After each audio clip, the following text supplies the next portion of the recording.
21 থেকে 45 বছর বয়সী যোগ্য শিক্ষিত বেকার যুবকদের মাসিক ভাতা দেওয়ার উদ্দেশ্য অক্টোবর 2026 থেকে ভরসা কর্মসূচি চালু করা হবে।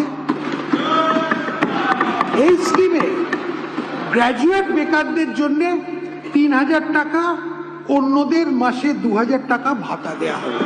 দীর্ঘদিন ধরে যে জল্পনা কল্পনা হচ্ছিল যুব শক্তি প্রকল্প কবে চালু হবে, তো কালকে বাজেট পেশ করার পরে কিন্তু আমাদের যুব শক্তি প্রকল্প ঘোষণা হয়ে গেছে। কবে থেকে পাবে, কি কি ডকুমেন্টস লাগবে, কারা পাবে, এমনকি এটাও বলছি কেউ কি পাবে না এই যুব শক্তি প্রকল্প, সেটাও আজকে আমরা এই ভিডিওতে বিস্তারিত জেনে নেব।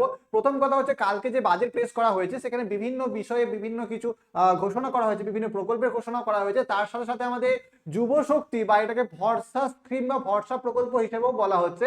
এই যুব শক্তি, যেটা আমাদের আগে সরকার যুব সাথী বলতো, এই যুব শক্তি স্কিম কিন্তু ভোটের আগেই বলেছিল যে বেকার যুবকরা 3000 টাকা করে পাবে। এবং কারা 3000 টাকা পাবে, এই প্রকল্প ঘোষণা করার পর আমরা জানতে পাচ্ছি যারা গ্রাজুয়েট বেকার তারা কিন্তু 3000 টাকা করে প্রত্যেক মাসে পাবে, এবং যারা একটু নিচু লেভেলের শিক্ষাগত যোগ্যতা রয়েছে তারা কিন্তু প্রতি মাসে 2000 টাকা করে পাবে। এবার এই 2000 টাকা 3000 টাকা করে যেমন সোজা ভাবে আমি বলে দিচ্ছি যে পাবে, এতটা সোজা কখনোই নয়। এর মধ্যে অনেক শর্তগুলো লুকিয়ে আছে। কি সেই শর্ত, প্রথমে সেইটা আমরা আগে জেনে নিচ্ছি। দেখো, যে বাজেটের পিডিএফ আমাদের সামনে এসেছিল, সেই বাজেটের পিডিএফ এর একটা অংশ আমি জাস্ট দেখাচ্ছি।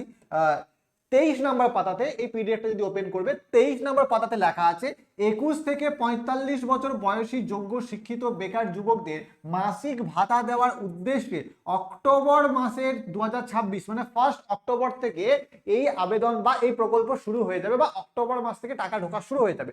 আবেদন প্রক্রিয়া এখনো শুরু হয়নি, বা আমরা বলতে পারি এখনো কোনো অফিসিয়াল নোটিফিকেশন আসেনি। অফিসিয়াল নোটিফিকেশন এলে কি সুবিধা হবে সেটা আমি তোমাদেরকে বোঝাচ্ছি। তাহলে অক্টোবর মাসে 2026 থেকে ভরসা কর্মসূচি চালু করা হবে। এই স্কিমে গ্রাজুয়েট বেকারদের জন্য প্রত্যেক মাসে 3000 টাকা, যারা গ্রাজুয়েট পাস করে গেছে এবং বেকার আছে তাদের 3000 টাকা দেওয়া হবে, এবং অন্যদের মাসে 2000 টাকা ভাতা দেওয়া হবে। এই কর্মসূচি যে সকল পরিবারদের আয় বছরে, ভালো করে বলবো আমি কেন এখানে জায়গাটা নোট করতে বলছি, ভালো করে শুনবে, বছরে 1 লাখ টাকার কম এবং যারা অন্য কোনো সামাজিক সুরক্ষা প্রকল্পের সুবিধা পাচ্ছেন না সেই সব পরিবারদের প্রার্থীদের জন্য প্রযোজ্য হবে। এই জায়গাটা খুব একটা ইম্পর্টেন্ট জায়গা। প্রথম কথা, আমাদের মাননীয় মুখ্যমন্ত্রী তারপরে ভিডিও কনফারেন্সে এসে বলেছিলেন যে এটা বছরে না, এটা মাসে 1 লক্ষ টাকার আয়ের কম পরিবারের তারা কিন্তু এই প্রকল্পের তত্ত্বাবধানে আসবে বা এই প্রকল্পের মধ্যে আসবে। এক্ষেত্রে বাজেট বইতে যেটা আছে সেটা হচ্ছে মাসে যারা 1 লক্ষ টাকার বেশি রোজগার করেন, ইনকাম ট্যাক্স পেই, তারাই এই সুযোগ পাবেন না, এটা বছরে নয়। এটা ক্লিয়ার করতে চাই। কিন্তু এই যে পিডিএফ, বাজেট পিডিএফ এর মধ্যে বা বাজেট বইটার মধ্যে কিন্তু বছরে 1 লাখ টাকার মধ্যে বলা আছে, কিন্তু আমাদের মাননীয় মুখ্যমন্ত্রী কিন্তু এটা মাসিক 1 লক্ষ টাকার আন্ডারে যাদের থাকবে তাদের কথা বলেছে। এরপরে এখানে আরেকটা বলছে যে এবং যারা অন্য কোনো সামাজিক সুরক্ষা প্রকল্পের সুবিধা পাচ্ছেন না। তাহলে যদি কেউ অন্য কোনো সামাজিক প্রকল্পের সুবিধা পাচ্ছেন না তবেই কিন্তু এই যুবশক্তি পাওয়া যাবে। এরপরে আমাদের কাছে একটা কোয়েশ্চেন আসছে যে এটা কেন বলা হয়েছে। তার কারণ হচ্ছে যে অ্যাকচুয়াল যে যুবশক্তি পাবে তাকে কি অন্য কোনো সামাজিক প্রকল্প পাওয়া চলবে না, বা সে যদি অন্য কোনো সামাজিক প্রকল্প পায় তবে সে যুবশক্তি পাবে না, নাকি তাদের পরিবারের সদস্যদের মধ্যে কেউ একজন যদি অন্য কোনো সামাজিক সুরক্ষা বা সামাজিক প্রকল্পের মধ্যে বা আন্ডারে আসে তাহলে সেও কিন্তু আমাদের এই যুবশক্তির আওতাতে আসবে না। এই লাইন অনুযায়ী মানে বলতে চাইছি যে তোমার কাছে আছে বাবা মা আর তুমি, ভালো করে বুঝি, বাবা মা আর তুমি, এরপরে এই গোটা ফ্যামিলির মধ্যে কেউ যদি কোনো সামাজিক প্রকল্পের আওতাতে আসছে তাহলে তুমি কিন্তু যুবশক্তি পাবে না। এই লাইন অনুযায়ী কিন্তু এটাই বোঝানো হচ্ছে। মানে ব্যাপারটা বুঝতে হবে, তোমার মা যদি অন্নপূর্ণা ভান্ডার পাচ্ছে তাহলে তুমি এটা আর পাবে না, এইটাই হচ্ছে মেন ব্যাপার। এরপরে আমি বলি যদি এই জিনিসটাই হয়, যদি এই লাইন অনুযায়ী যদি আমাদেরকে মানতে হয় তাহলে কিন্তু কেউই এই যুবশক্তির প্রকল্পের আন্ডারে আসবে না। তার কারণ হচ্ছে এমন কোনো পরিবার মনে হয় না আমার জানা আছে যাদের মধ্যে কোনো সরকারি প্রকল্প পায় না কোনো পরিবার।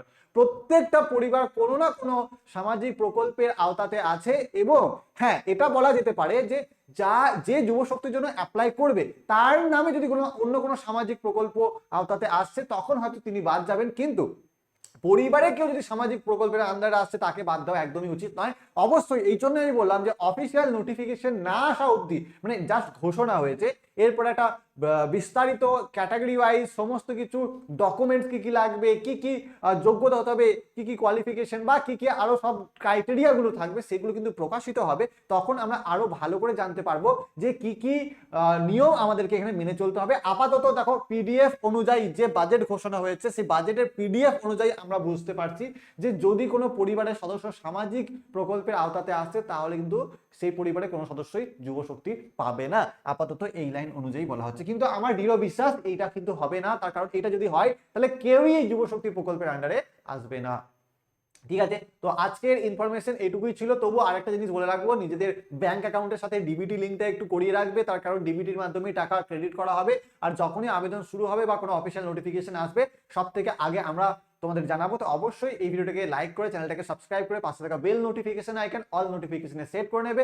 দেখা হচ্ছে নতুন একটা ভিডিওতে, ততক্ষণের জন্য সুস্থ থাকবে, ভালো থাকবে, টাটা।